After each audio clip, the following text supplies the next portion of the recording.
안녕하세요. 반갑습니다. 주식 기법 만들기 TV입니다. 이 주기만이 주식 기법 만들기의 약자거든요. 제 이름이 주기만이 아니고요. 저희 채널 이름의 약자입니다. 우리가 매매 기법을 배우는 목적이 뭐냐면 딱 하나죠. 돈. 영상 처음부터 돈 거리니까 좀 이상하긴 한데 이 돈을 벌기는 버는데 계좌 보면서 소갈이 안 하고 싶어서입니다.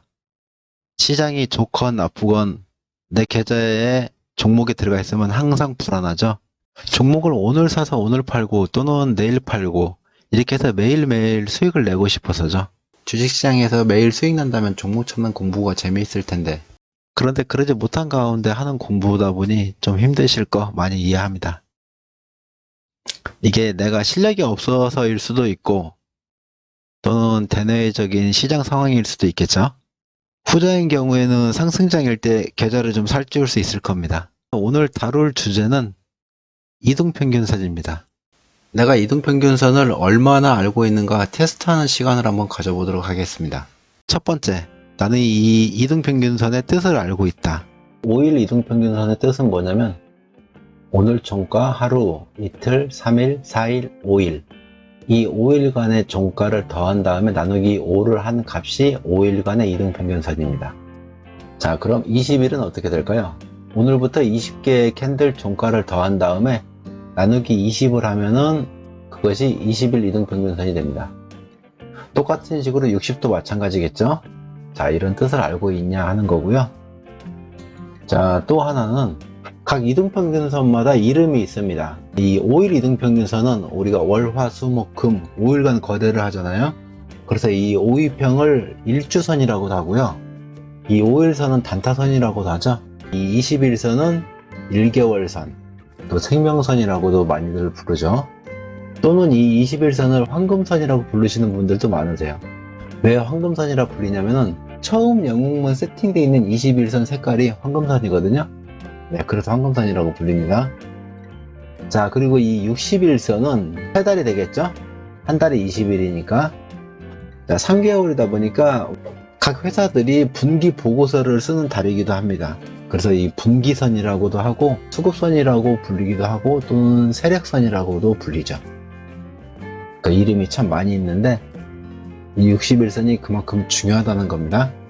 그 다음에 120일 같은 경우는 이제 분기가 아니라 반기가 되겠죠. 그러니까 반기선이라고도 하고 또는 이 회사의 업황선 이렇게 불리기도 하고요. 240일 같은 경우는 1년의 주가 흐름을 관찰할 수 있는 거죠. 그러다 보니까 이 240일은 뭐 대세선 이렇게도 불리기도 하거든요. 241선이 정배로 우상향을 쭉 하고 있으면 이게 이제 대세 상승이다 이렇게 이제 말씀하시는 분들도 계시고요. 두 번째, 나는 단순 종가 2평 이외에도 다른 선들을 띄우고 공부한 적이 있다. 이 이동평균선을 더블 클릭을 하면 가격을 종가나 고가, 저가 이렇게 바꿀 수가 있고 이동평균선 종류도 단순이나 뭐 지수, 가중 이런 식으로 여러 가지로 바꿀 수가 있거든요.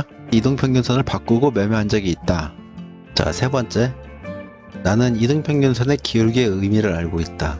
이 기울기가 가파를 때 하고 기울기가 완만해질 때, 기울기가 크다 또는 기울기가 작다 이런 의미들을 알고 계세요?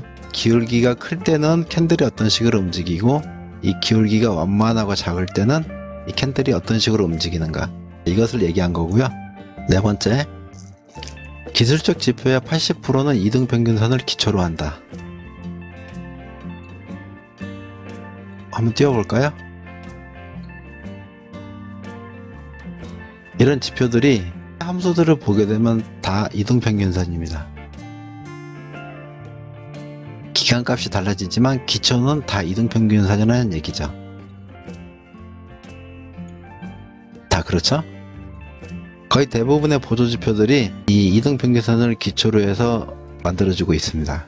그 다음 다섯 번째, 나는 과거에 이동평균선이 움직이는 사실을 알고 있다. 이게 우리가 이동평균선을 보면서 착각하는 것들입니다. 예를 들어서 이런 날, 자 이런 날, 그리고 이런 날 이렇게 보면 120 이동평균선들을 정확히 다 지지를 하죠. 자리가 나왔죠. 그런데 돌려서 20년 12월 17일, 18일 이때쯤에 가보면 이동평균선들이 여기에 있었냐? 그게 아니란 얘기죠. 자, 이 부분도 보면 이렇게 지지가 나왔지만 이 당시에 이동평균선들이 여기 있었냐? 이거 아니란 얘기죠. 이 당시에는 어디에 있었을까요? 한 여기쯤 되겠네요. 왜 그런 계산이 나왔을까요? 지금 우리가 눈에 보고 있는 이 위치의 이동평균선은 자, 이 부분의 데이터까지 합산이 돼서 여기에 지금 표시가 되는 겁니다. 그런데 2021년 3월 달에는 이 앞쪽에 있는 데이터를 포함을 시키면 안 되겠죠. 그래서 이동평균선이 여기보다 더 아래에 있었던 얘기입니다. 이걸 우리가 착각을 굉장히 많이 하고 있어요. 그래서 과거의 지난 차트를 보면 딱딱 들어맞는데 왜 내가 그 당시에는 여기를 찾지 못했을까? 이런 생각들을 많이 하시게 될 겁니다. 21선도 그런 경우가 상당히 많습니다. 자, 그리고 작은 일평 두 개의 파동은 큰 일평 추세를 전환시킨다. 요건 무슨 뜻이냐면 이 작은 이동평균선 두 개의 파동은 지금 5일이 되겠죠. 두 개의 파동은 큰 이동평균선의 추세를 하락 추세를 형보 또는 상승으로 전환을 시킨다. 이런 말이거든요. 지금 이렇게 보면 잘 안 보이시죠? 파동을 조금 더 디테일하게 보겠습니다.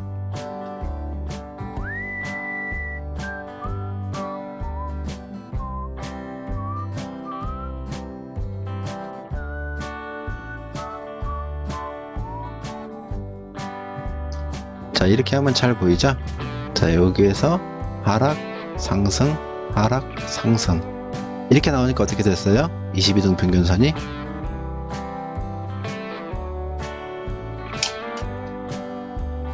여기에서 5일 이등 평균선이 그렇게 만들어지니까 22등 평균선이 이날을 기준으로 상승으로 바뀐 거죠. 5일 2평 두 개가 22평을 상승으로 돌린 겁니다. 자, 이 얘기를 하는 거고요. 그 다음에 7번 나는 이동평균선의 추세 전환을 예측할 수 있다. 예측할 수 있으신가요? 이건 무슨 얘기냐면 우리가 이 쌍봉이나 쌍바닥을 얘기할 때 어디서부터가 쌍봉이고 어디서부터가 쌍바닥인지 정확히 모르시죠? 간단하게 설명을 드리면 자, 여기서 여기까지는 외봉입니다. 5일선에 추세가 여기서 상승으로 살짝 돌렸죠.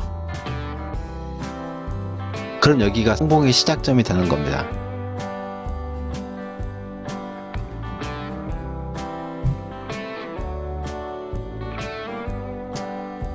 자, 그렇게 이해를 하셔야 돼요. 항상 쌍봉이나 쌍바닥은 처음에 외봉에서 추세를 돌리는 자리, 거기가 쌍봉의 시작점입니다. 외봉으로 만들어졌다가 하락 추세로 됐는데 그 다음 상승으로 살짝 돌렸다. 그럼 이때부터가 쌍봉의 시작이 되는 거죠. 자, 여기도 여기까지 외봉이죠. 근데 여기서 추세를 상승으로 돌렸죠. 그럼 여기서부터가 만들어지는 봉이 이제 쌍봉이 되는 겁니다. 쌍봉이나 쌍바닥이 참 어이가 없는 게 뭐냐면 자, 이 쌍봉을 만들고 여기에서 한 번 더 추세를 돌린다. 그러면 이게 이제 W 패턴이 되는 거거든요. 많이들 들어보셨죠? 이 짝꿍댕이 패턴. 그 모양이 또 만들어지는 겁니다. 그러니까 종이 한 장 차이에 추세가 꺾일 수가 있고 추세의 연속성이 될 수도 있고. 근데 우리가 흔히 얘기하는 쌍봉이란 위치는 주가가 굉장히 많이 올라갔을 때 얘기를 하는 거겠죠? 우리가 주가의 미래를 예측하는 방법이 뭐가 있을까요? 가장 많이 알고 계시는 게 이 쌍봉이나 쌍바닥, 그리고 두 번째가 주가와 모조지표 간의 다이버전스겠죠?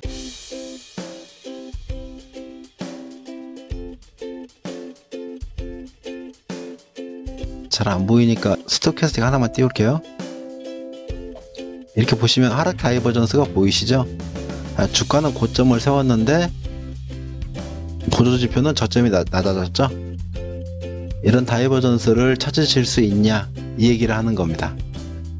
자, 그 다음 8번 추세의 전환은 쌍봉과 쌍바닥에서 시작이다. 이건 많이들 알고 계시죠? 자, 이 쌍봉에서 추세의 전환이 일어났죠? 여기 쌍바닥에서 추세의 전환이 일어났죠. 이때는 상승 추세, 이때는 하락 추세. 시작과 끝에는 항상 쌍봉과 쌍바닥이 있습니다. 100% 그렇다는 건 아니고요. 한 8, 90% 정도는 있습니다. 그리고 이 이동평균선은 추세 지표이기 때문에 9번하고 10번이 있는데 상승 5파와 하락 3파에 대해서 알고 있다. 자, 이게 지금 9번이거든요. 상승 5파는 이거죠. 하나, 둘, 셋, 넷, 다섯. 하락 3파는 하나, 둘, 셋. 알고 계시죠? 이건 뭐 워낙 많이 알려져 있는 거라 이건 여러분들 다 알고 계실 거라고 믿고 있겠습니다. 그 다음에 10번. 오늘 제일 중요한 내용이거든요. 알고 계신가요? 그랜빌의 8법칙. 상승을 하는 4가지, 하락을 하는 4가지. 지금 여기에서 여러분들이 8, 9, 10 이 3가지만 알고 계셔도 전문가한테 이 종목이 올라갈 것 같아요? 떨어질 것 같아요? 이런 거 물어볼 필요가 없다는 얘기죠.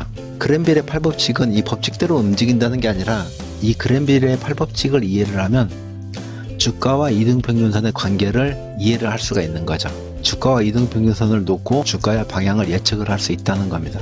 8가지의 패턴이죠.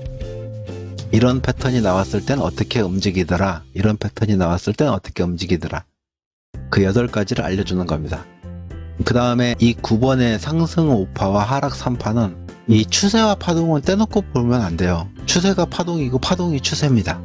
추세는 추세고 파동은 파동이지 무슨 소리냐 이렇게 말씀하시는 분들도 계실 텐데, 자, 이런 구간에 이제 하락 추세가 있지만 이것을 추세라고 부르진 않죠. 이것은 파동이라고 부르죠. 이 4일간의 구간을 분봉으로 돌려놓고 봤을 때는 이때는 하락 추세가 계속 이어지고 있는 겁니다. 조그만한 추세를 파동이라고 생각하시면 되고 이 파동들이 이어져서 큰 추세를 만든다 이렇게 생각하시면 될 것 같습니다. 지금까지 이등평균선에 대해서 알아봤는데 여러분들 몇 가지 정도나 알고 실천하고 계세요? 한 5가지 정도만 알고 실천을 해도 꽤 잘하는 편에 속할 것 같습니다. 네, 오늘은 여기까지 하고요. 내일은 또 다른 영상으로 찾아뵙겠습니다. 감사합니다. 좋아요와 구독, 댓글 많이 부탁드립니다. 수고하셨습니다.